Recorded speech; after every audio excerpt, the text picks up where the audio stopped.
Hey, how's it going, everyone? So I want to make this video going over the auto applies inside of Google Ads.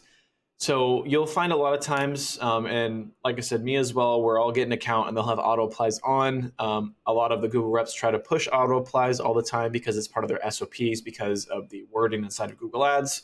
And I've tested these before, and I'll give you my reasonings as to why I don't like them based on either the bid strategy, either the overall structure of the account, because everything is case by case. You'll never have an account that will have an SOP. It just doesn't happen.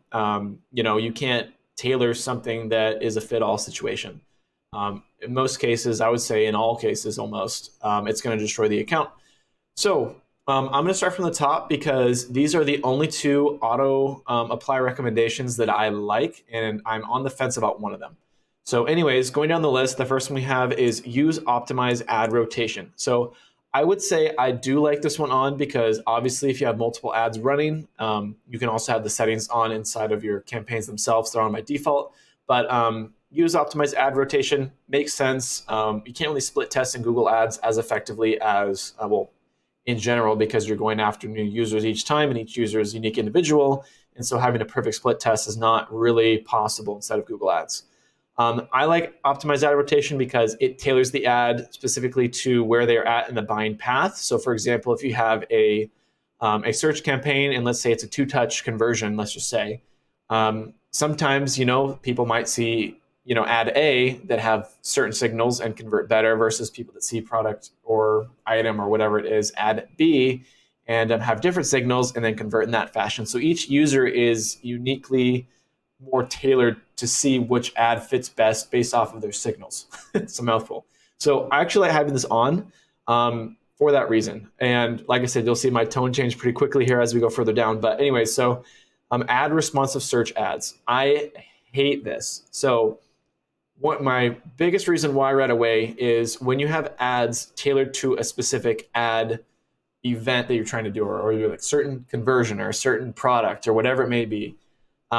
If I have product A in ad group A and serving with ad A, I don't want to have a whole entire new set of ads pop up that are, blending in. Okay, I'm targeting selling shoes, but the ad sells shirts because it pulled from the SEO on the website. So because like, oh, you sell shirts and shoes. Well, I'm going to try adding in shirts because we just want to see how that does inside of the account. And Google will typically pull SEO from the website and then mix and match the two. So you lose all your segmentation, and you're essentially looking at someone that would type in shoes and then might see something that says, "Oh, we have T-shirts." It's like, well, I didn't want T-shirts, even though it's maybe it's lower CPCs, and people are maybe your T-shirts are cheaper. So I have like a $5 T-shirt versus like a $10 shoe. I'll get more conversions on the T-shirt. It's not necessarily what we want all the time. Google is a machine at the end of the day. It doesn't know your marketing needs, and it doesn't have your profitability on the back end. It just says, oh, I see, conversion, I'm going to go after it. Or, oh, I see conversion value, I'm going to go after it. Doesn't care if it's warm traffic or cold traffic. So ad responsive search ads, like I said, it kind of muddies the water of your messaging. And in my opinion, and in my results from what I've done, it just does not work. It messes up everything, and then you can't actually see which headlines are working and which ones aren't, because it constantly just creates new ad copy.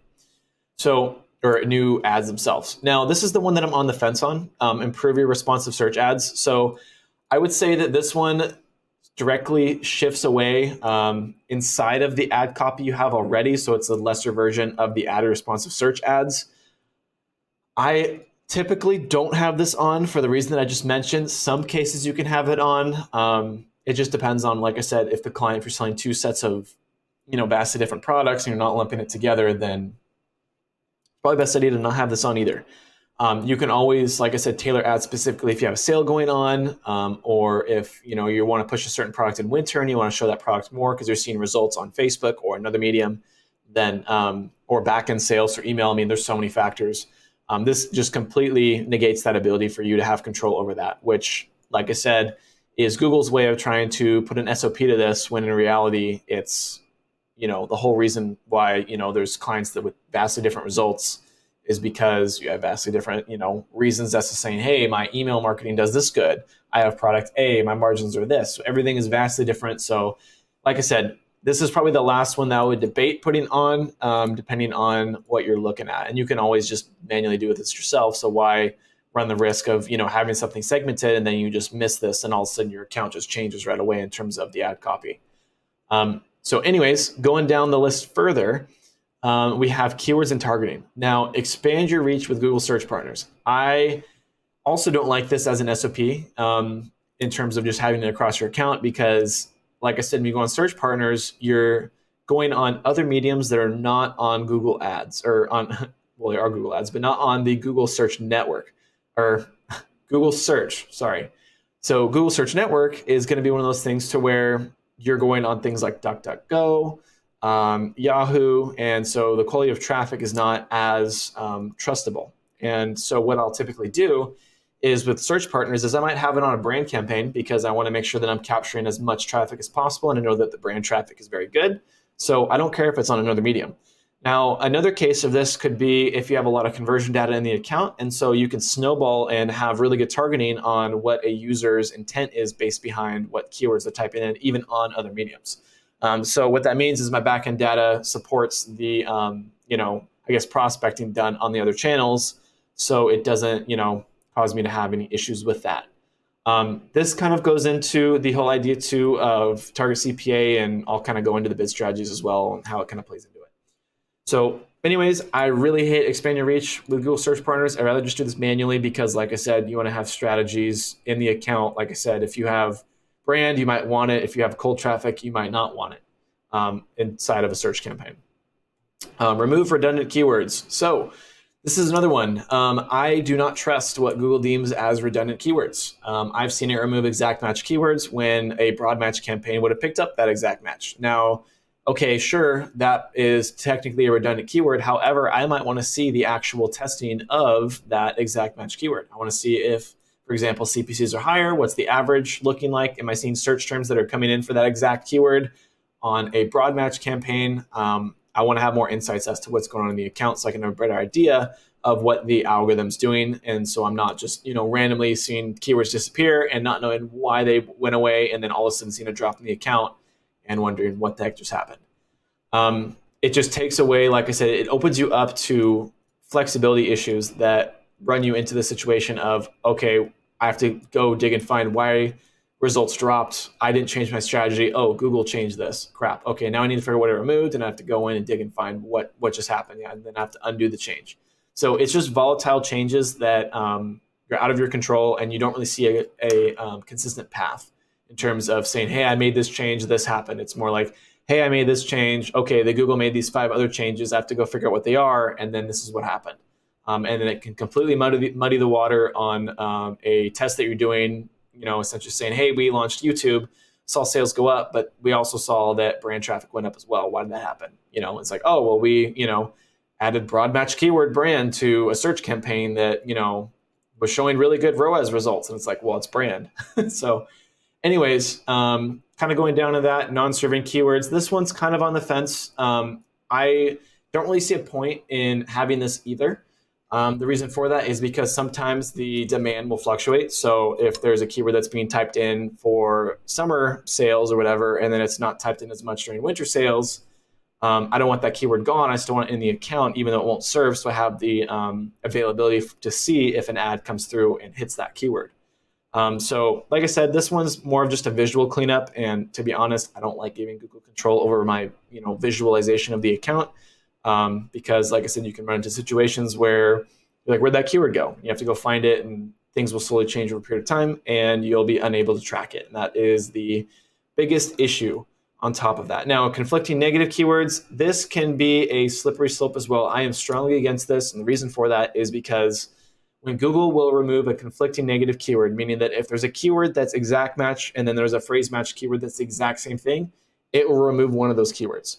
Now, when it comes to the negative keyword inside, so let's say that I am targeting, I'll say shoes again, and I negative out Nike, for example, then Nike would essentially not show, however, shoes would still show. But if I negative out on phrase match Nike shoes, then Google will say, okay, I'm going to remove that conflicting negative keyword because it's causing something to happen so shoes don't serve. And then you're going to run into an issue of saying, okay, well, what the heck? I'm getting a bunch of, competitor brands like Nike that are showing up for my shoes that I don't want in the account. So I don't really like conflicting negative keywords either. I tend to go into the recommendations if I want to just do it really quickly, and then see what's going on in the recommendations tab to get a summary of it, and then decide if I want to make the changes or not. And to be honest, every time I've done that, I've just never had success in terms of I saw something that I wanted to change. It's always been, hey, I saw the account, clicks went up on this, I negatived it out, and we're all good to go. And I'm watching the overall what's in the account and not just what Google's recommending to me on the recommendation tab. There's reasons why there's overlap, and there's reasons why negative keywords are set in accounts because, like I said, it's going to overlap with certain things, and Google might perceive it as overlapping, but there might be another campaign that scoops it up. It all depends, like I said, on your strategy and your segmentation. And so this kind of goes back into my saying that I was having, which is SOPs are impossible in Google Ads. It's just, you can't do it. Things change every 3 months. And so having things broadly across your account is always going to cause a headache. Just because, like I said, if you're tracking back-end results, you're going to wonder what the heck happened. And yeah, anyways, that's my stop my rant on that. So anyways, removing conflicting negative keywords. Don't like doing that. Use optimized targeting. This, I posted on this, and this is a huge one. So I would say this is probably one of the number one reasons why account fail. I would say maybe number one, number two in terms of just the structure here we're looking at in the recommendation tab. So optimized targeting, what that does is it's like, yes, we're going to get more conversions, but at the same time, those conversions could be warm traffic. So what I mean by that is, let's say that you're running a YouTube campaign, and that YouTube campaign is going after cold traffic, right? You're like, I want to get new customers. I want to get them in my funnel to go through the process. If you have optimized targeting on, Google's going to say, okay, I have, these converters over here that are converting for super cheap. I'm going to now go after that because I'm optimizing the targeting. So what that means is I'm going after the lowest hanging fruit. And what does that tend to be? Warm traffic. So it's going to now turn into a remarketing campaign because it's like, oh, that person been on the site. Well, I'm going to get them to convert again because I'm maximizing the conversions, right? Google's algorithm is a tool. It's not necessarily a, hey, I want you to accomplish this goal. For my company, it's more like, hey, I want you to do this from what you know. And then if that affects the company and your actual numbers in the back end in a positive way or negative way is, like I said, not necessarily the best way to go. So optimized targeting, you're going to run into having a cold traffic campaign roll into a remarketing campaign. You're going to have a remarketing campaign potentially roll into a cold traffic campaign. And so you're not going to have any control over the budgeting. So you're like, hey, like what the heck's going on? Like I have all this Facebook traffic coming in and I'm unable to get new customers. What's wrong? And this is one of the biggest issues with Performance Max is, if you have a large brand and you're spending, hundreds of thousands of dollars on Facebook, and you see that there's actually, like, oh my gosh, I launched a Performance Max campaign, for example, because that has default optimized targeting on. And then I'm looking at that and saying, well, my ROAS is really good. Like, what's wrong? And then you go into the insights and you notice, oh, it's all brand. Like, in order for you to get past that low hanging fruit, you have to bid or increase your budgets far enough to where it depletes that pool of warmed up audiences and then goes after another set of audiences. So like I said, optimized targeting is a very, very slippery slope. I hate it. I'll never have it on, to be honest. I don't think I have any use case of purposely turning it on because, like I said, you don't have control over cold traffic versus warm traffic. It's just totally up to the algorithm, and yeah, it's almost impossible to track. And I would say most people want new customers, not repeat customers from Google Ads. I think we'll leave that to email marketing or a cheaper display campaign or whatnot. So anyways, add audience segments for reporting. Now, this is something that I don't necessarily do because I already do it by default. So I have a list that I upload all, I think it was 936 affinity audiences inside of Ads Editor to observation, just so I can see already what's going on. So this one doesn't really give me some more information to that. It's more so just in the Insight tab, and I don't really find use in that. Like I said, that one's kind of, it's not really going to hurt you. It's not really going to be good or bad. You can kind of just, add it for the heck of adding it in. I'm kind of on the fence about this one. Don't need it, but like I said, more information is good, so we'll have that one on. In terms of measurement, now upgrade your conversion tracking. Okay, this is going to be a more complicated one.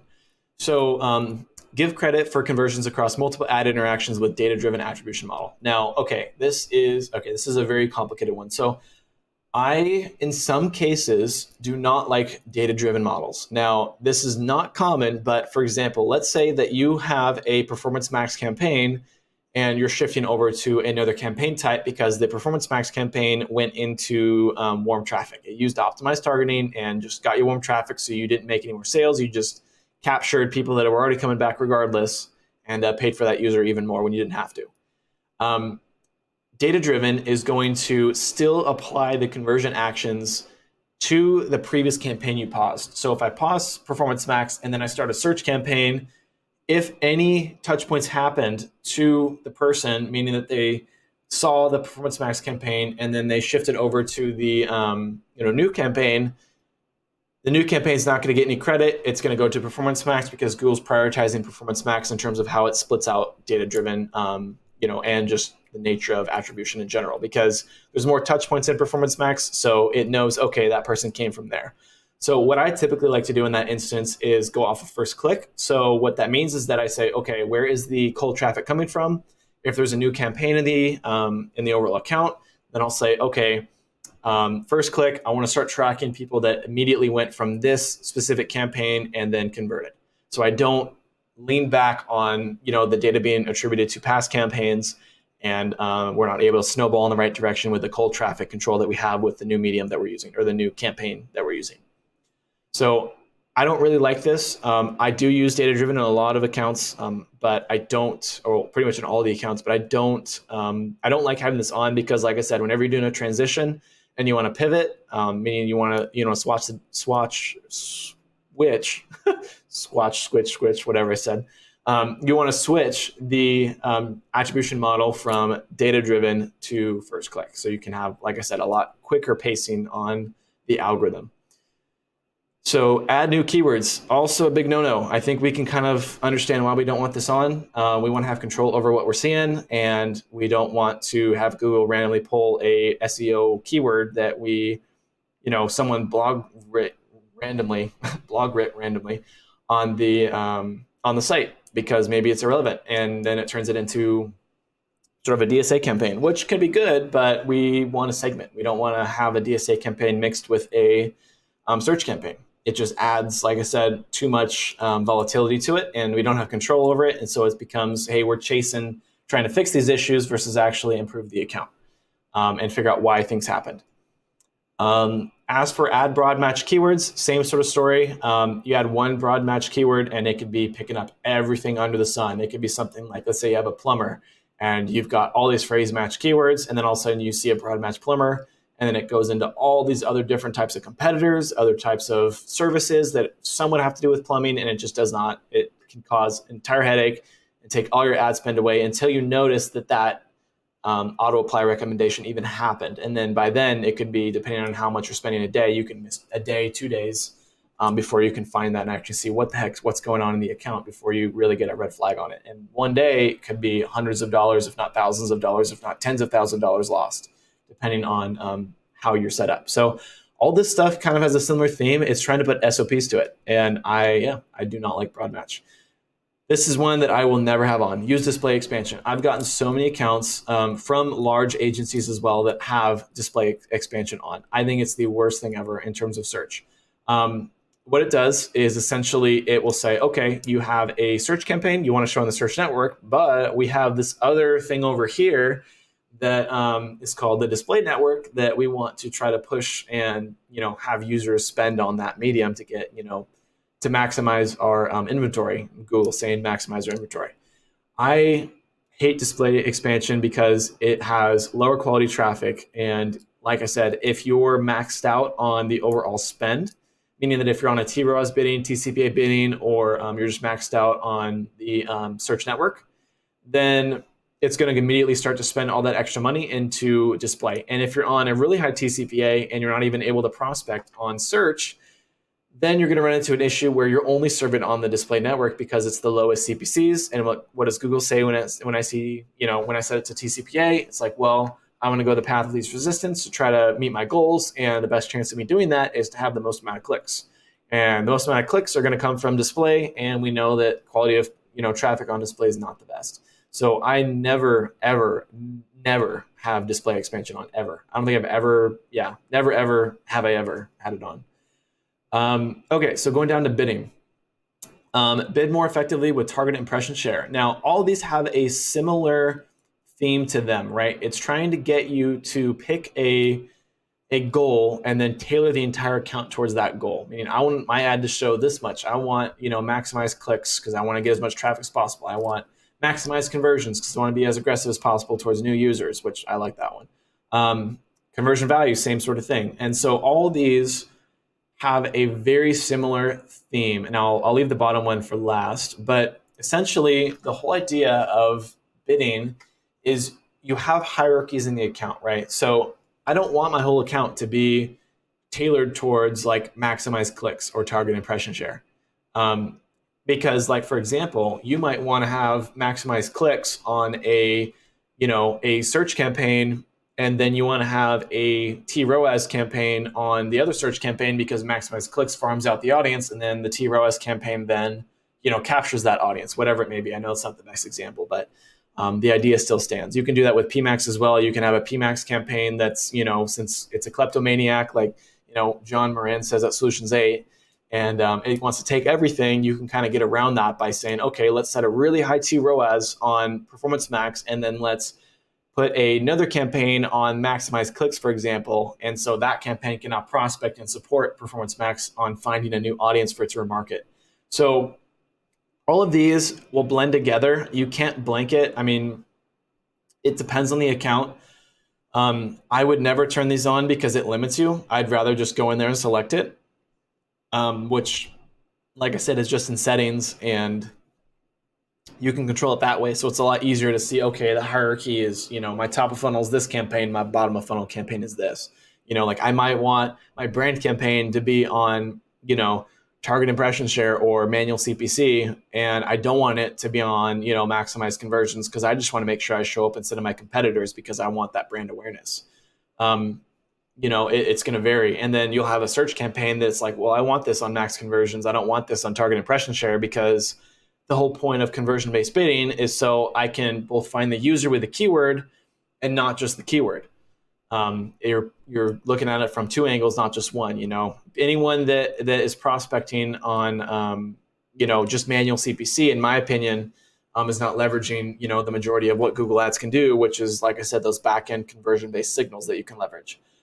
So like I said, all of these I don't like because, like I said, you have to have a strategy in your account. There's a reason for using different bid strategies in the account. If you just blanket it across, in some cases it can work, but as an SOP, it just doesn't make sense. And why not just do it yourself if you want it across the whole account? And then you don't have to worry about, oh, I made this change and then it reverted the change because I forgot I turned this on. It's just an extra layer of problems that can happen. Anyway, so now going to the store visits as account default goal. All right, this is a big one. So this is going to vary drastically on your business. Sometimes you'll have a business that likes store visits, right? You just want to get store visits. That's the best thing ever. You don't care if it's new or returning. You just want store visits, and that's totally fine. And there is a use case for that. And you could do that manually. You don't have to put it overall in the average of the account. You can just say, hey, I want to add this in, and this is what I'm going to do for it. A reason why you would not want this is, for example, if you have a lead form and that lead form then is like, hey, I need to, talk to this person on the phone first before they come in, and we'll do a consultation, and then they'll come in again and we'll actually do the service. So maybe they'll come in for a store visit, but it's only a consultation, and so you're not getting that full, value conversion. And at the same time, you're duplicate tracking. So they fill out the lead form and then they come in.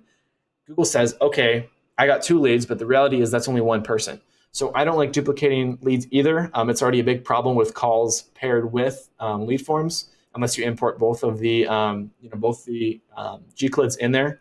But so I don't like having add store visits as an account default goal for that reason, because like I said, every account's different, and you need to tailor your ads based on essentially how the account is, the nature of the account, what the business model is, what's their goals, and go from there. And this is just putting an SOP on all of that.